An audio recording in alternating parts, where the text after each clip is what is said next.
El Consejo Nacional de Egresados del Instituto Politécnico Nacional presenta Profesionistas por el Progreso, conducido por Marco Antonio Méndez Cuevas. Los seres humanos. Porque el ser humano en su camino por encontrar la felicidad pasa de un ser libre y aislado a ser un ente gregario cuya libertad debe respetar la libertad de los demás individuos de la comunidad. Es un tema muy tratado por los tratadistas de libertad.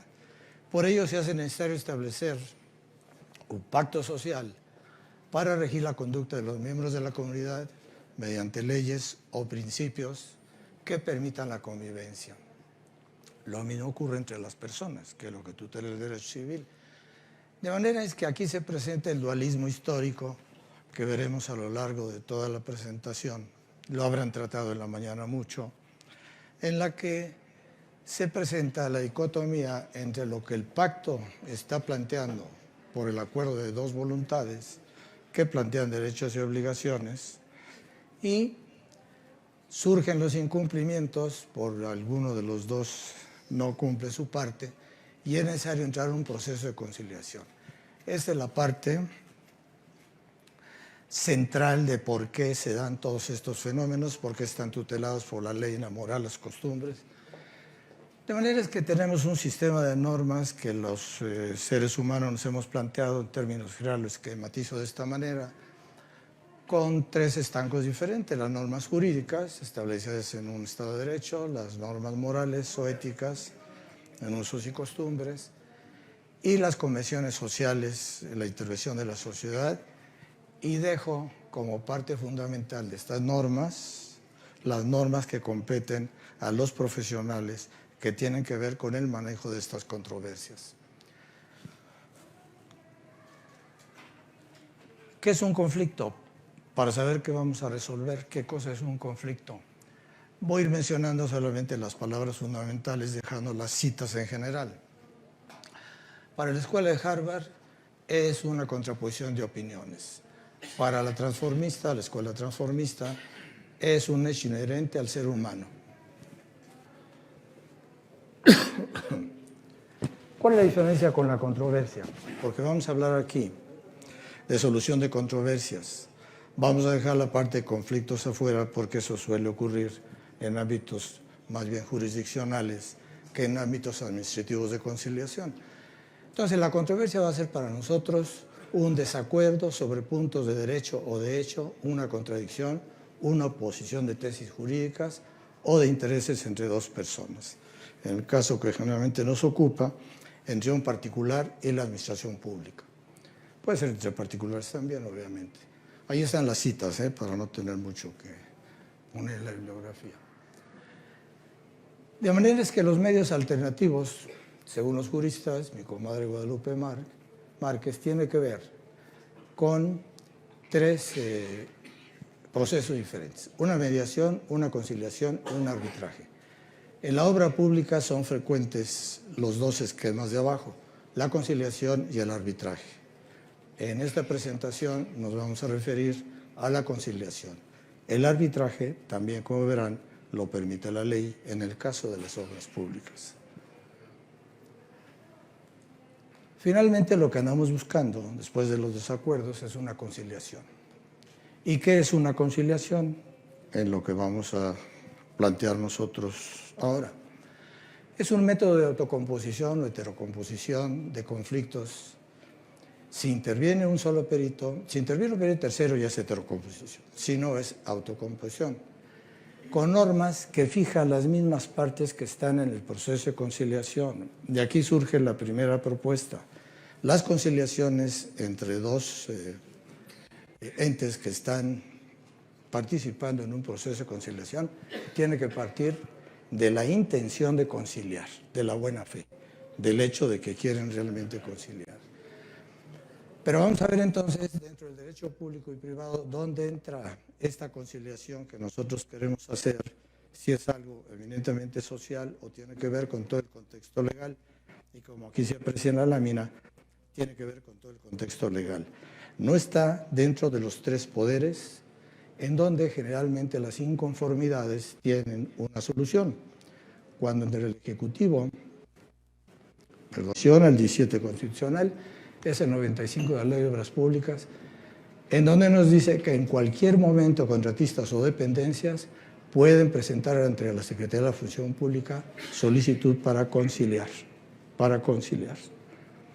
Entonces deben tener muy claras las dos partes que cuando van ante la Función Pública a conciliar, van a buscar un acuerdo de voluntades, no van a pelearse. La Función Pública no es un tribunal, ni toma decisiones en relación con lo que se le está planteando. Y el 98 señala, como vimos en la segunda lámina, que también se pueden convenir compromisos arbitrales. Esto de los compromisos arbitrales es más frecuente que se dé en las entidades productivas del Estado, Comisión Federal y CFE. Yo voy a hablar de la conciliación, me parece el camino más correcto, pero no hablaré más de los compromisos arbitrales. ¿De dónde surgen las controversias? ¿Por qué surge? ¿Por qué hay controversias? ¿Por qué no se pueden poner de acuerdo? Tan bonito que era esto. Yo creo que los contratos de obra pública son como los matrimoniales. Cuando lo están firmando, hasta champaña. Cuando están peleando, se dividen hasta la cama. Entonces, surgen controversias porque siente uno afectados sus derechos porque el otro no cumple. Entonces, rápidamente, los no imputables a ninguna de las partes como externas son limitaciones presupuestales, eventos políticos, sociales, económicos, eventos como sismo, lluvia, viento, fortuito o fuerza mayor. Y las internas suelen ser el contratante por falta de proyecto ejecutivo, no liberación oportuna del predio, permisos ambientales en trámite y se me acaba aquí la luz. El contratista suele ocurrir en mala calidad, retrasos del programa y sobrecostos. Ahora, ¿de dónde saco yo el diagnóstico? Pues de ustedes, de la Auditoría Superior, de la Federación. Ustedes dijeron esto. Me van a decir que no, porque aquí está expresado. ¿Verdad? Tampoco te hagas.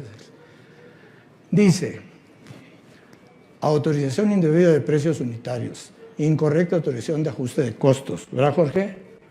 Por eso hemos comido mucho tiempo, ¿no? Incorrecta aplicación de cargos adicionales, ¿verdad, Uriegas? Pago de conceptos, precio fuera de catálogo, ¿verdad, Lalo? Duplicidad de conceptos de obra. Bueno, pues no es un diagnóstico sacado, sino de la información que cuenta la auditoría de mucho tiempo. Y otros conceptos más que no vienen al caso en lo que vamos a tratar. También hubo un foro de expertos teóricamente por ahí del 2018, por ahí en la Cámara de Diputados, con participación de la auditoría también, de la función pública, de contratistas, etcétera, etcétera. Todo el mundo que tenía que ver con la obra pública, menos lo que estaban sufriendo, claro, pero ellos no fueron. Pero estos que fueron, llegaron a conclusiones muy similares a los que llegó la Auditoría Superior de la Federación. Bueno, entonces, si nosotros en la obra pública sabemos, todos los profesionales de la ingeniería, que la administración de la obra pública se maneja con un esquema similar a este, que en un enfoque de sistemas y de procesos administrativos era con lo que está planteado ahí, que no hay mucho misterio, es planeación, ejecución y control. ¿Por qué es que está ocurriendo todo lo que estamos diciendo nosotros? ¿Por qué hay tanto incumplimiento, o por lo menos eso dicen las partes, en cada uno de los temas que acabamos de tocar brevemente y que trataron durante toda la mañana? Bueno, miren ustedes, el procedimiento de conciliación, entonces, para lograr llegar a una conciliación primero y una reconciliación después, es el siguiente. Interviene la Secretaría de la Función Pública, el contratista en términos generales y la dependencia o entidad en el otro triángulo. Cada uno de ellos tiene que participar con determinadas actividades para poder llevar a cabo esta conciliación y comento nuevamente. La Función Pública tutela el procedimiento, el que haga la solicitud, y ya están llegando los abogados, así que voy a ir más rápido aquí, porque si no, después tienen muchas preguntas. El que hace la solicitud de conciliación tiene que aportar las pruebas, el otro contestarlas y se hace un proceso entre todos ellos que debe concluir, de acuerdo con la ley, en una conciliación. Las preguntas más usuales que le hacen a uno para poder entender los clientes qué cosa es el proceso de conciliación es: ¿quién solicita la conciliación? Ya dijimos, los contratistas. La función pública señala horas de audiencia. ¿Qué fin persigue? ¿Qué se busca con la conciliación? El reglamento de la ley dice: las partes deberán procurar realizar las acciones que promuevan la ejecución de los trabajos y la completa resolución de las controversias a través de los convenios que acuerden las mismas. Ese es el propósito de conciliar. ¿Cómo brinda seguridad esto? Porque los convenios celebrados en los procedimientos de conciliación, en su caso, cuando se celebran, cuando no, ninguno de los dos está de acuerdo, porque una conciliación no necesariamente tiene efectos vinculatorios en el resultado de un peritaje. Cuando están de acuerdo y sí se llega a un convenio, esos elementos del convenio mismo y las minutas de las reuniones de conciliación son o deben ser, dice ahí, suficientes para atender las observaciones de los órganos de control. Esto que podría parecer que deja un poco al margen a los órganos de control de auditoría y de fiscalización, no es así. El procedimiento lo que busca es que la obra no se detenga y que se hagan los pagos oportunos y adecuadamente. La responsabilidad es en que cada uno de los participantes en esos actos incurran. Ese es un asunto diferente. ¿Cómo se logra conciliar? Bueno, pues cuando las partes en conflicto no se ponen de acuerdo, y no se van a poner de acuerdo, porque si no, no hubieran ido a la función pública. No se ponen de acuerdo durante N reuniones en la función pública, después de N más M que han tenido en sus propias oficinas. La norma, el reglamento de la ley en este caso, les da una salida buscando que converge el proceso en una solución. Y esa solución que les propone es contratar a un tercero o perito que emita su opinión sobre los puntos controvertidos. Y la frase que sigue es interesante: a efecto de lograr que las partes concilien. ¿Sí me explico? No se contrata un perito experto de los que aquí ya vi en la mañana, que había muchos, que cobran muy caro además, para no llegar a nada. Lo que se busca es que con esa participación se pueda lograr la conciliación. Quiere decir que para todo fin práctico, y para los abogados que me escuchan, lo prudente es que en una reunión de conciliación, se llegue al acuerdo de las partes de que un perito tercero va a decidir, y esos resultados del perito serán vinculatorios para las partes. Y se acabó la discusión. ¿Okay? De otra manera, estamos dando vueltas al mismo problema. Por eso dice bien la ley, el reglamento de la ley. La conciliación va a terminar cuando se celebre el convenio respectivo. El convenio de conciliación no tiene que ver nada con los convenios de ampliación al monto y al plazo, esos son otro asunto administrativo. Esto es un procedimiento extrajudicial. O bien cada una de las partes no decide que sea vinculatorio el resultado y se levanta, o bien uno de ellos dice: ya me cansé, mejor ya me voy. Si no me ponen la lista negra, me voy a dar trabajo y se acabó. ¿Cómo se concluye entonces? Pues llegando a una conciliación, para que haya un convenio que obligue a las partes, y su cumplimiento podrá ser mandado por vía judicial. Entonces, dependencias y entidades, por un lado, con lo que yo he dicho, quieren quedar un poco al margen y blindados de los órganos de control, y por eso acuerdan una conciliación, para que diga: yo no fui, fue el perito el que dijo. Pero por el otro lado, lo que estamos viendo aquí es que una vez conciliado y establecido el convenio respectivo que marca la lámina anterior, ese convenio puede ser demandado por vía judicial. O sea, es un documento autónomo, ya no tiene que ver lo que pasó antes. Entonces están comprometiéndose a que la solución la dé un tercero. Bien, ¿cómo interviene en el proceso de conciliación la Secretaría? Dice en las letras azules: exhorta a las partes para conciliar sin prejuzgar sobre el conflicto planteado. Por lo tanto, no puede ser autoridad que toma decisión sobre el tema que se está discutiendo en la mesa. ¿Okay? Eso es interesante porque muchas veces acuden unos u otros a buscar un dictamen de la propia Secretaría que les dé la razón a uno u otro. Bueno, puede ocurrir en un juzgado. Aquí no es el caso. Aquí es una conciliación. Bueno, vamos a entrar a obra pública. ¿Qué es lo que pasa aquí? Pues miren ustedes, si nosotros tuviéramos el cuidado, muchas veces cuando estamos asignando un contrato, de leer con afecto, entusiasmo, cariño la Constitución, veríamos que el 134 constitucional nos da normas de conducta claras para poder asignar un contrato en las mejores condiciones para el Estado, como dice ahí. Y básicamente para el caso de la obra pública, lo que se nos está señalando es que deben darse las mejores condiciones en tiempo, calidad, oportunidad y financiamiento, que son 4 dimensiones, 4 variables, o 4 conceptos diferentes que tienen que integrarse armónicamente para que se den esas mejores condiciones que están ahí en verdecito planteado. Eso está muy bien, y a lo mejor hasta se le entiende, que no se trata de la propuesta más baja, ni la que hagan en menos tiempo, porque el plazo es fijo, ni la que dé menor o mayor calidad. Se trata de la que simultáneamente cumpla con todos los requisitos, que no es lo mismo. De manera es que miren ustedes, si nos equivocamos al interpretar los señalamientos de la norma constitucional, pues lo que ocurre es que si tenemos nosotros, esas en realidad estoy planteando como variables continuas, son variables discretas, pero para efectos de la exposición y ajustando una recta de mínimos cuadrados, podríamos ponerlo así. Supongamos que este es el continuo de propuestas en una licitación. Este es otro diferente en otro caso y este es otro diferente en otro caso. ¿Cuál es el continuo de propuestas que está dentro de la ley, la Constitución, la lógica, la ingeniería, la decencia y todo lo que ustedes quieran? La única es esta. ¿Por qué? Porque la contratante tiene un precio base y tiene un proyecto ejecutivo.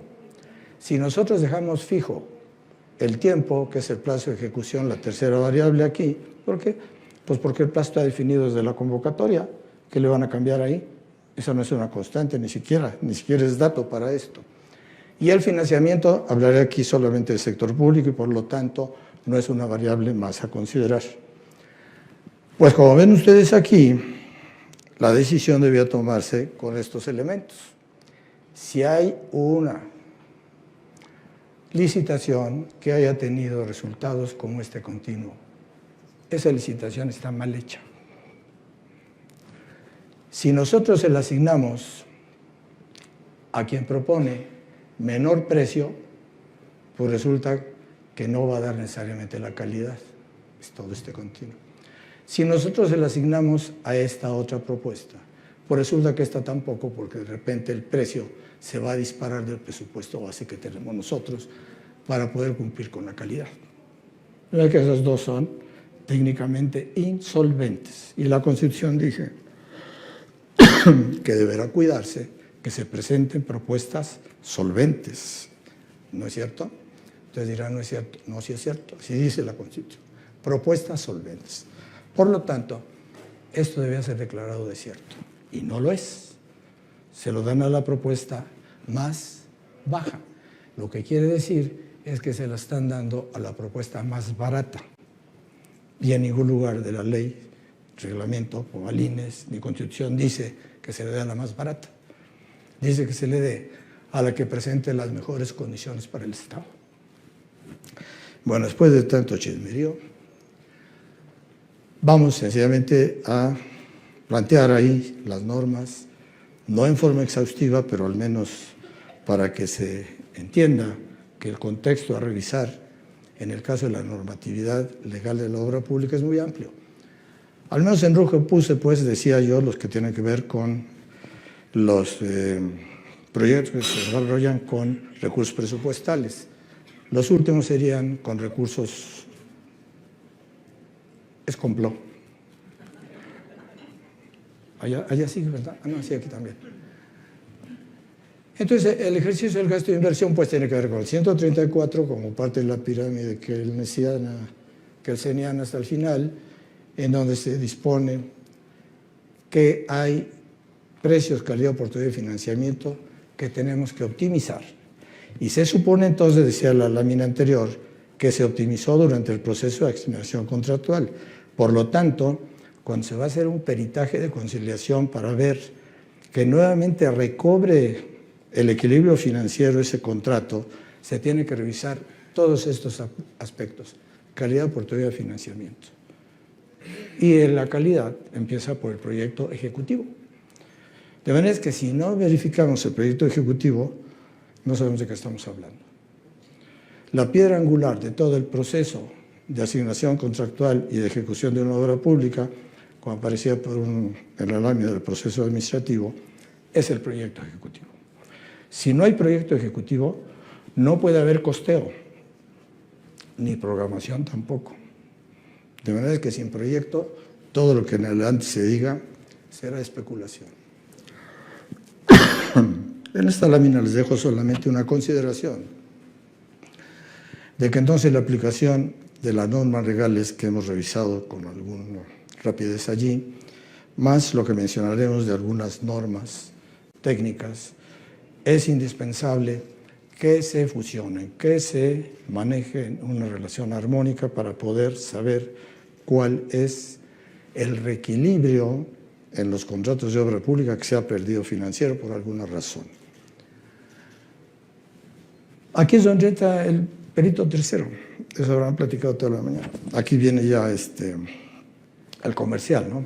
¿Por qué necesitamos un perito tercero? ¿Para qué queremos un perito tercero? Si todos los que intervinieron en la asignación contractual, lo están en el control del proyecto, etcétera, etcétera, pues todos son expertos especializados. ¿Por qué ahora necesitan que intervenga alguien para meter un poco de orden? Bueno, la intervención de un perito tercero para efectos de poder conciliar estos contratos de obra pública, como nos permite la ley, se basa en el quinto constitucional y la ley de profesiones. El quinto constitucional señala con claridad que la ley en cada estado obviamente determinará cuáles son las profesiones que ameritan cédula profesional, y después el reglamento, la ley reglamentaria del quinto constitucional nos dice que la lista de peritos será emitida por cada uno de los colegios. Por eso nosotros, Sociecos, pertenece al colegio y el colegio tiene su lista de peritos. Y esa lista de peritos los tiene la Dirección General de Profesiones. Y el último párrafo es interesante. Tendrán los siguientes propósitos: formar lista de peritos por ser que serán las únicas que sirvan oficialmente. Y le hace caso a ese último párrafo, como es frecuente con la ley, pero así dice la norma, ¿no? Son los únicos oficiales. Es el perito en muchos lados y no es oficial eso. Bueno, aquí entonces voy a describir muy rápidamente qué es un perito en ingeniería de costos, cuál es el perfil, que ya lo habrán adivinado y que nos oyeron las conferencias en la mañana. Para hacer un peritaje en ingeniería de costos, que es un documento profesional que se integra con un conjunto ordenado y sistematizado de procedimientos analíticos que aplica un profesional certificado en términos de ley. Ya pasé los términos de ley. ¿Y qué se obtiene con esto? Pues determinar en un proceso en el que están las partes disputando quién le debe a quién y por qué hubo un efecto fortuito de fuerza mayor o debido a alguno de los dos. Pero lo que va a hacer el perito es determinar cuánto le debe cada quien al otro. Y con eso el proceso se puede llevar, si terminó el contrato a finiquito, y si no, a un proceso de reinstalación del equilibrio financiero. Bien, ya se han hablado mucho las normas legales. Ahora vamos a ver cuáles son algunos, como ejemplos nada más para ilustrar todo esto, de los principios que un profesional que participa en estos procesos sigue. Vamos a ver algunos, simplemente por ilustración. Los principios de la ingeniería. Que son, el primer principio que tenemos en ingeniería es el principio del equilibrio. Le van a caer el principio del equilibrio, se le van a caer las instalaciones. Y ya de ahí para el real, todo lo demás sale sobrando. ¿Ok? Le van a dictaminar que un proyecto va muy bien, que lo único que falta es darle un poco de dinero o quitarle lo que sea. Pero eso se va a caer, pues entonces bonita intervención de un perito especializado. Pero el especializado tiene que saber qué es lo que está costeando. Entonces hay un principio de equilibrio. El principio de eficacia quiere decir que él tiene que saber el profesional que las acciones que está llevando a cabo a través de un proyecto es para cumplir con un propósito que finalmente tiene que ver con una evaluación de beneficio-costo tutelado por los lineamientos de la Secretaría de Hacienda. No es nada más hacer la obra para ver qué pasa con la obra.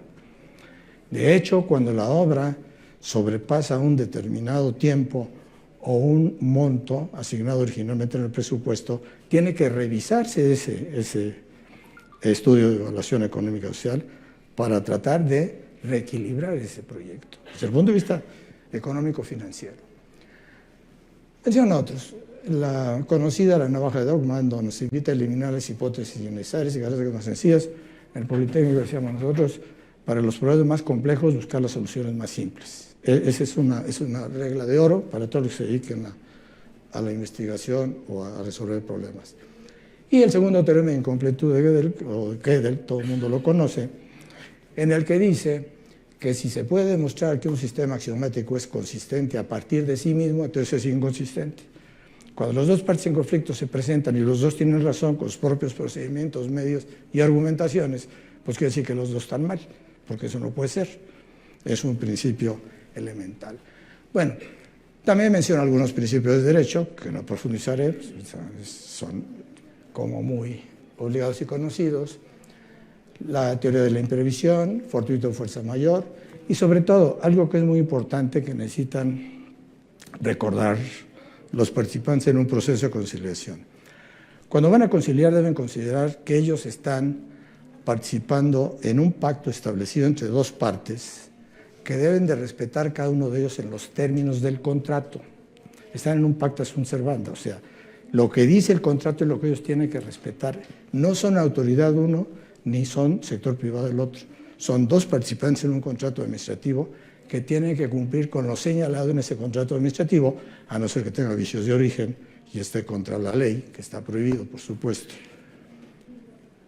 Bueno, menciono las normas morales y éticas, no para que las siga nadie, sino porque existen. Yo tengo las que considero oportunas y manejamos todos quienes participamos en peritajes aquí. Transparencia, eliminar prejuicios, ausencia de conflicto y rendición de cuentas por parte, sobre todo, de las dependencias y entidades. Pero lo tienen que manejar las dos partes. Y los principios éticos de quien está participando, que es capacidad profesional, van a decir ustedes, es obvia. Pues sí y no. Y no, no es para nada obvio. No voy a decir cuáles de las partes, pero muchas veces las partes mandan a personal no capacitado para resolver esos problemas. No tienen la capacidad, no para resolverlos, para entenderlos, que eso es un problema todavía más serio, ¿no? Independencia de criterio, obviamente. Y hay otros muchos que no ven. Aquí solamente pongo un ejemplo de cómo en un peritaje determinado para un caso específico uno tiene que valorar cuando se ha modificado el tiempo de ejecución, se han modificado los procedimientos de construcción o se desea bajar el costo de lo que está haciendo, que también se usa ahora, para ver eso cómo está impactando en los trenes de producción y hacer nosotros, mediante una ecuación que se resuelve muy fácil, por máximos y mínimos, se aprende creo que ahora ya en la primaria, no sé, por ahí, máximos y mínimos determinamos cuáles son los trenes óptimos de producción. Porque en el momento de nosotros hacer una tercera y determinar quién tiene razón, el contratista puede decirnos que está metiendo dos equipos cuando necesita un tifo para cargar y el otro puede decir que no necesita nada, para eso está la gente. Entonces tiene uno que saber qué es lo que está determinado y determinar lo que realmente debe hacerse. Para eso son los expertos, para que digan lo que debe hacerse, no darle razón a uno u otro. Ya.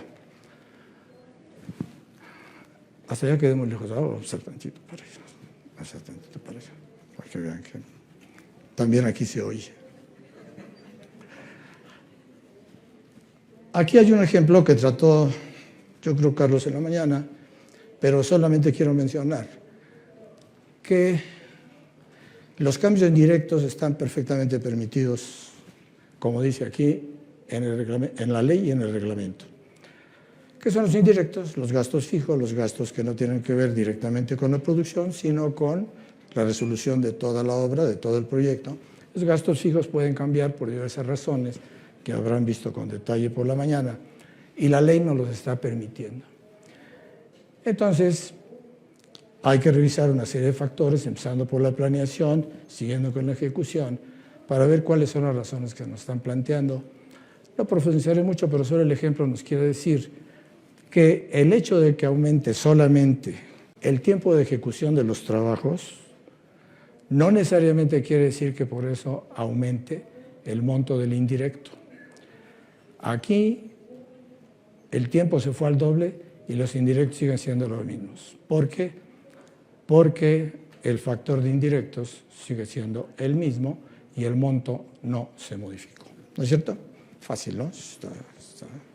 Hasta yo ya le entendí eso. Y fíjense ustedes, pues eso,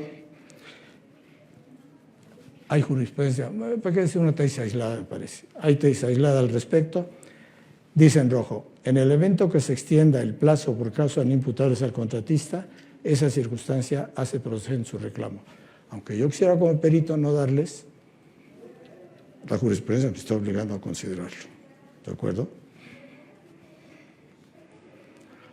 Bueno, aquí son otros casos en los que ahora va a variar.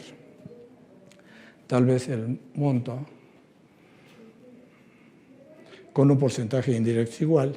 Quizá aquí lo que queremos señalar rápidamente es que un tema diferente es que cambie el monto y otro tema diferente es que cambie el porcentaje. El monto es una cosa, el porcentaje es totalmente diferente y los dos se refieren al cargo de indirectos. Voy a terminar con el ejemplo porque creo que quienes ya han estado conmigo viendo casos reales, ya lo hemos visto mucho. En términos generales, entonces, nos encontramos a lo siguiente. Oh, carambolas. En términos generales, nos encontramos lo siguiente.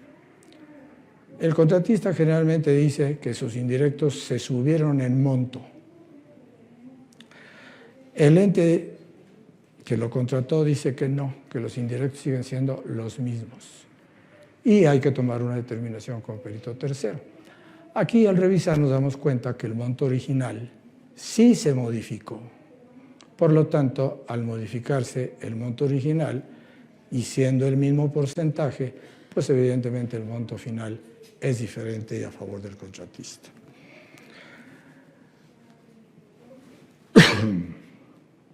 Voy a saltar ya los ejemplos porque termino platicando con ustedes que si los proyectos de gran dimensión, de gran envergadura en el sector público, se manejaran primero de acuerdo con las normas constitucionales que acabamos de revisar a partir del 134. Segundo, si cuando hay eventos realmente fortuitos y de fuerza mayor que obligan a modificar las condiciones originalmente contractuales, se sigue un procedimiento de conciliación con personal experto en los temas, se puede lograr reinstalar. Hoy, Saúl, esta foto es como de los sismos, ¿verdad? Bueno, entonces la voy a pasar rápidamente. Los grandes proyectos podemos llevarlos a buen término en las mejores condiciones para el Estado. Es usual que los grandes proyectos tengan modificaciones, sobre todo en tiempo y en costo, dejando que la calidad esté a salvo. Ahora, si partimos del hecho de que no tenemos un proyecto ejecutivo original, entonces ya no respondo.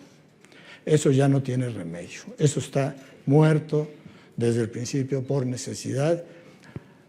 Doctora, caray, ya usted sin hacer ruido, pues así, ni siquiera me ha corregido o algo. Entonces, podemos nosotros considerar que los proyectos pueden recuperar su equilibrio financiero previsto en la Constitución, en el segundo párrafo del 134, y llegar a buen fin en los términos en los que todavía la relación beneficio-costo o el mismo costo de oportunidad sean positivos para el Estado mexicano.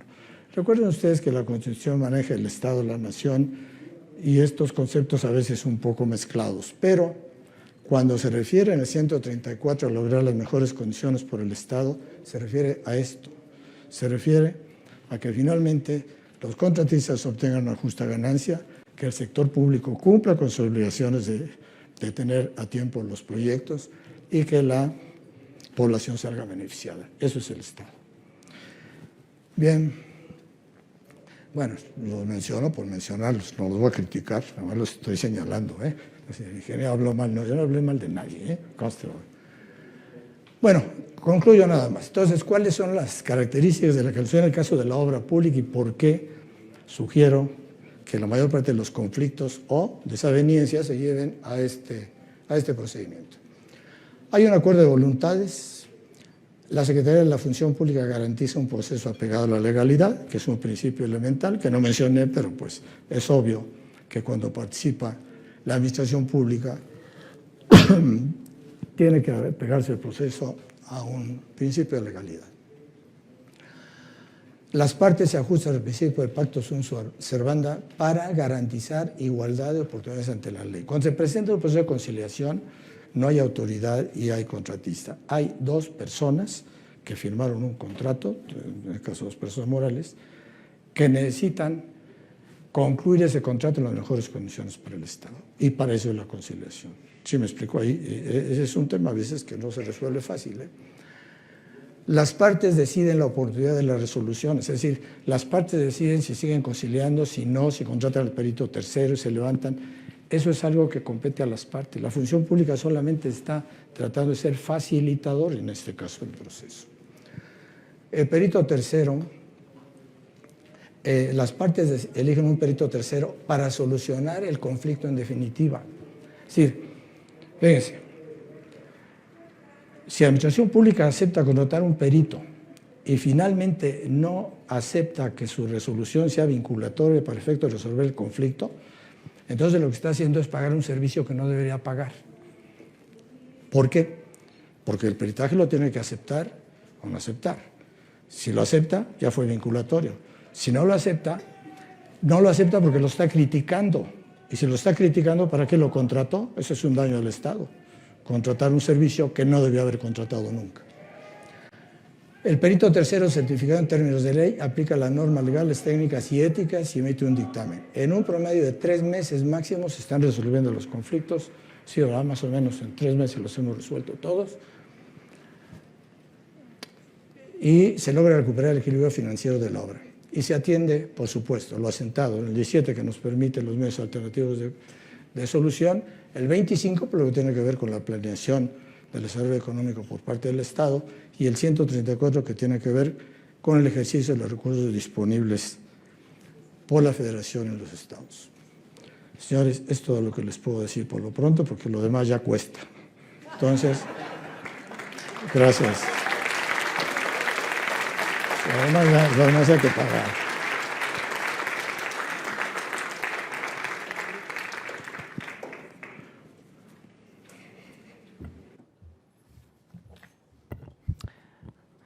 Gracias, ingeniero José Luis, por esta brillante participación. Realmente pareciera que estábamos escuchando una cátedra en la Facultad de Derecho por todos los conocimientos que usted tiene. Yo, además de mi formación como ingeniero civil, estoy estudiando Derecho, entonces creo que es muy interesante toda la terminología, conocer más allá de lo que tiene nuestra carrera y que la ingeniería civil va más allá de todo lo que hemos visto. Tenemos que conocer de materia civil, penal, administrativa, agraria, constitucional, mercantil, todo. O sea, finalmente, dentro de nuestro actuar profesional está inserto el derecho más de lo que creemos. Bien, pues se le hará entrega de un reconocimiento como conferencista y para ello agradeceré a nuestro invitado, el artista Guido Farina, para que nos ayude con esta entrega. Muchas gracias, muy amable. Sí, por supuesto.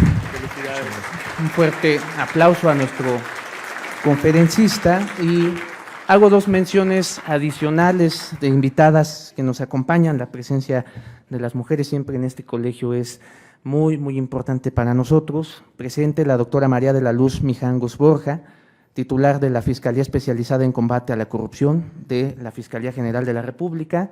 Bienvenida.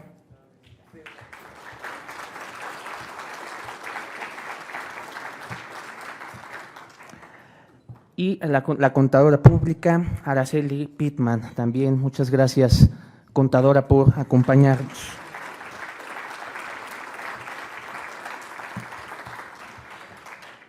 Llegamos al momento estelar de este seminario, que refiere a la entrega del Premio Nacional de Ingeniería de Costos, ingeniero Carlos Uriegas Torres, 2023, al ingeniero José Luis Navadías, para lo cual vamos a escuchar la sinopsis de este premio a cargo del presidente de esta Sociedad Mexicana de Ingeniería Económica y de Costos, el maestro Alejandro Rodríguez Suárez.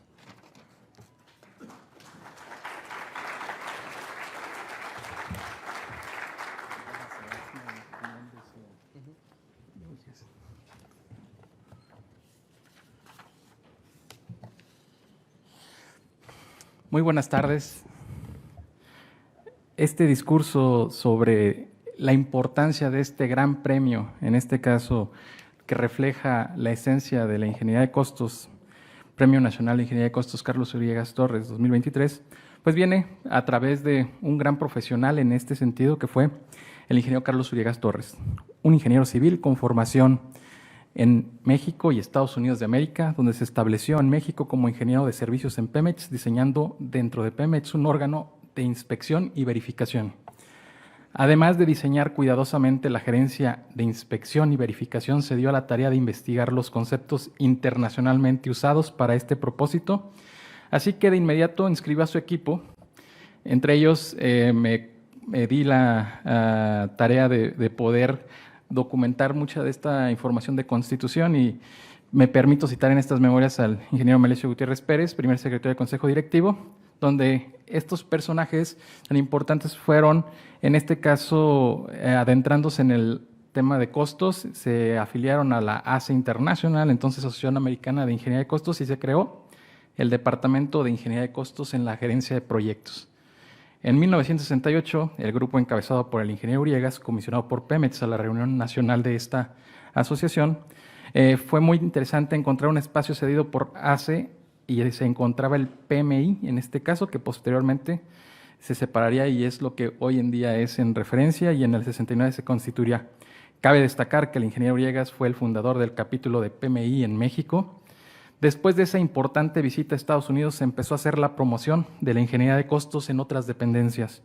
Entre los contratistas pronto se tuvo un buen número de interesados y aportaron experiencia, capacidad y dedicación para realizar un curso, homogeneizar conocimientos durante, en este caso en ese tiempo, más de 100 personas bajo el auspicio de la Unión Mexicana de Asociaciones de Ingenieros, donde lo presidió el presidente y además a través de UPADI, el ingeniero Carlos López Rivera, pidió comisionar, en este caso, a Argentina, donde se presentaron conclusiones del Congreso y se prepararon promociones intensamente en la Cámara Mexicana de Construcción, en colegios, en ese momento la Cámara como CENIC, en los colegios importantes que existían, Colegio de Ingenieros Civiles de México, Bufete Industrial, donde se diseñaron, en este caso, la antesala para la constitución de la Sociedad Mexicana de Ingeniería de Costos, diseñando estatutos, reglamento y el logotipo que fue un éxito con la forma del centavito, con el significado de economía. En México, el ingeniero Uriegas Torres fue el pionero de la gerencia de proyectos y continuó con una gran carrera gremial enfocada en la ingeniería de costos, siendo socio fundador y segundo presidente. Estas aportaciones del ingeniero Uriegas Torres en este campo han sido referentes para las nuevas generaciones, siendo conocido como el padre de la gerencia de proyectos en México, autor del libro El Sistema de Gerencia de Proyectos, que mereció el Premio Nacional de Ingeniería Civil Jesús Barros Sierra, un libro pilar para programas académicos en posgrado y en pregrado en el tema de gerencia de proyectos. Este año tenemos el honor de otorgar este importante Premio Nacional en homenaje a su nombre, al ingeniero José Luis Navadías, donde veremos un breve video con su reseña de vida profesional del ingeniero Nava Díaz.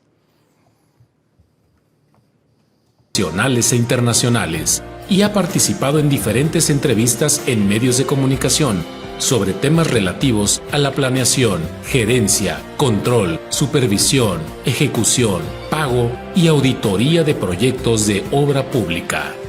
Ha recibido 232 reconocimientos en México y en el extranjero como especialista en materia de fiscalización superior de la obra pública. Ha escrito para revistas técnicas numerosos artículos sobre este tema.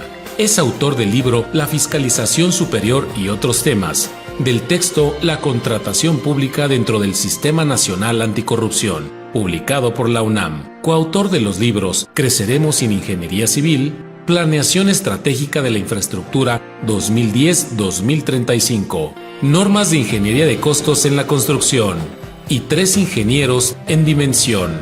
Actualmente es director general de la empresa Nava Díaz y Asociados SC, consultoría especializada en auditoría. Un aplauso al ingeniero José Luis Nava.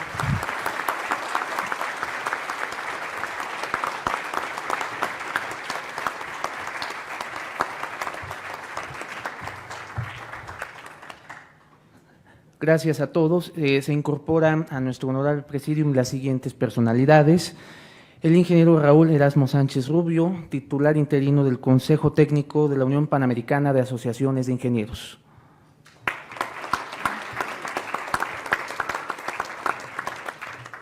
El ingeniero Marco Antonio Méndez Cuevas, presidente de la Unión Mexicana de Asociaciones de Ingenieros.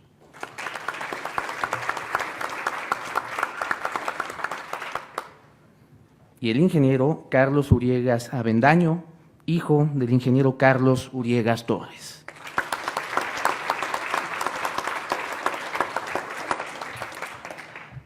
Escucharemos la explicación del reconocimiento y de este notable premio que se hará entrega al ingeniero José Luis Nava por parte del pintor Guido Farina.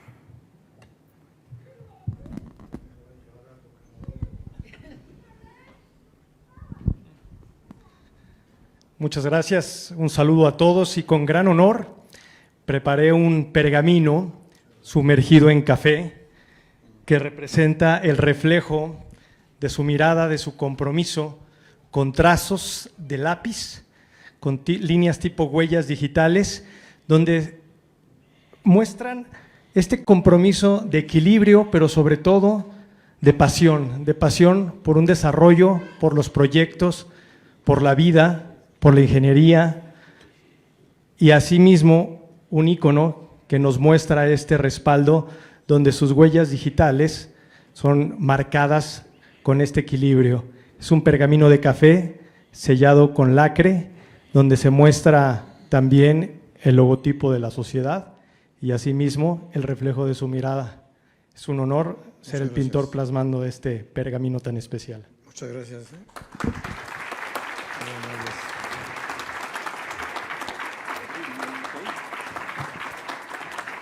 Muy bien, y en este momento el ingeniero Marco Antonio Méndez, presidente de la UMAI, hace entrega de este reconocimiento.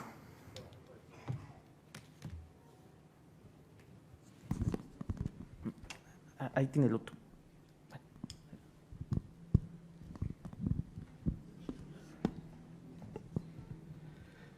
Pues es un honor a nombre de la Unión Mexicana de Asociaciones de Ingenieros y de la Sociedad Mexicana de Ingeniería Económica y de Costos, organización muy importante, integrante de nuestra unión, hacer entrega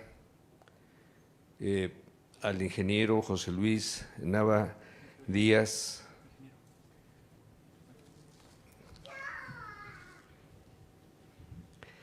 este Premio Nacional de Ingeniería de Costos, ingeniero Carlos Uriegas Torres. Se entrega en el marco de este seminario, este día 28 de noviembre del 2023, un reconocimiento, un premio muy merecido. Cabe mencionar que el sábado pasado tuvimos en la cena de fin de año de la Unión Mexicana de Asociaciones de Ingenieros también el honor de hacerle entrega al ingeniero José Luis Nava Díaz del reconocimiento a la excelencia gremial 2023, porque pues todas las organizaciones somos uniones de compañeros de ingenieros netamente con actividad gremial y ingenieros como el ingeniero Nava, aparte de ser un ingeniero, como lo vimos en su magistral ponencia, con un gran conocimiento en su área de ingeniería, se da el tiempo de hacer actividades gremiales en bien de su organización y también en bien del país. Muchas felicidades, ingeniero.